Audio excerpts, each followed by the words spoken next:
जय महाराष्ट्र मित्रांनो, विषय आधीचा या यूट्यूब चॅनलमध्ये आपले सहर्ष स्वागत करतो. जून 2022 मध्ये एकनाथ शिंदे हे आपल्या काही आमदारांसोबत सुरतला गेले.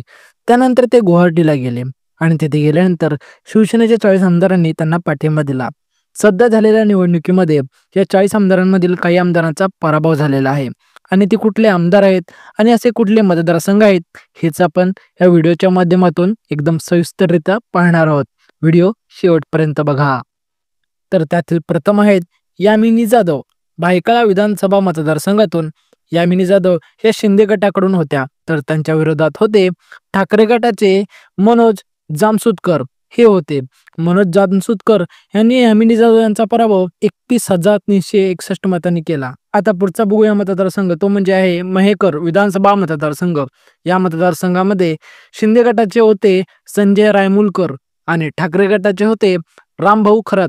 या दोघांमध्ये जंगी लढत झाली होती, तर त्यामध्ये रामभाऊ खरात हे 4,819 मतांनी विजय झालेले होते आणि त्यामध्ये संजय रायमुलकर यांचा पराभव झालेला होता. नंतर येतो तिसरा मतदारसंघ, तो म्हणजे उमरगा विधानसभा मतदारसंघ. या मतदारसंघामध्ये ओमराजे निंबाळकर यांनी जोरदार फिल्डिंग लावल्यामुळे शिंदे गटाचे आमदार ज्ञानराज चौगुले यांचा दारुण पराभव झालेला आहे. ज्ञानराज चौगुले हे शिंदे गटाकडून होते, तर ठाकरे गटाकडून होते प्रवीण स्वामी. प्रवीण स्वामी यांची ही पहिलीच टर्म होती आणि त्यामध्ये सुद्धा ते विजयी झालेले आहेत. त्यांचा विजय 3,965 मतांनी झालेला आहे आणि तिथे ज्ञानराज चौगुले यांचा पराभव झालेला आहे. त्यानंतर येतो पुढचा मतदारसंघ, तो म्हणजे माहीम विधानसभा मतदारसंघ. या मतदारसंघामध्ये अख्ख्या महाराष्ट्राचं लक्ष लागलेलं होतं, कारण येथे तिरंगी लढत होती.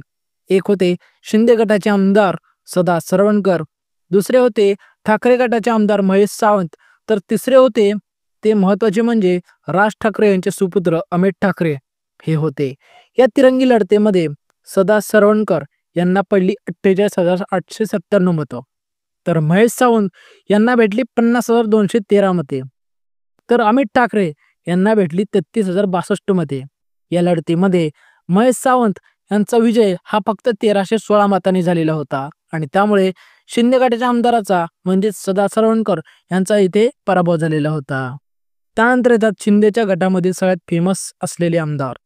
काय झाडी, काय डोंगर, काय हॉटेल असे डायलॉगबाजी करणारे शहाजी बापू पाटील यांचा दारुण पराभव झालेला आहे. सांगोला विधानसभा मतदारसंघामध्ये सुद्धा तिरंगी लढत होती. एक होते शिंदे गटाचे आमदार शहाजी बापू पाटील, त्यानंतर ठाकरे गटाचे होते आमदार दीपक आबा साळुंके, तर शेकापचे होते बाबासाहेब देशमुख. अशी तिरंगी लढत होती. या लढतीमध्ये बाबासाहेब देशमुख यांचा 25,386 मतांनी विजय झालेला होता आणि त्यामुळे येथे देखील शिंदे गटाचे आमदार शहाजी बापू पाटील यांचा पराभव झालेला होता. तर मित्रांनो, 40 मधील या 5 आमदारांचा पराभव झालेला आहे. हे तेच आमदार आहेत जे एकनाथ शिंदेंना बंडाच्या वेळी साथ दिलेले होते. तर मित्रांनो, व्हिडिओ कसा वाटला कमेंटमध्ये नक्की सांगा. धन्यवाद.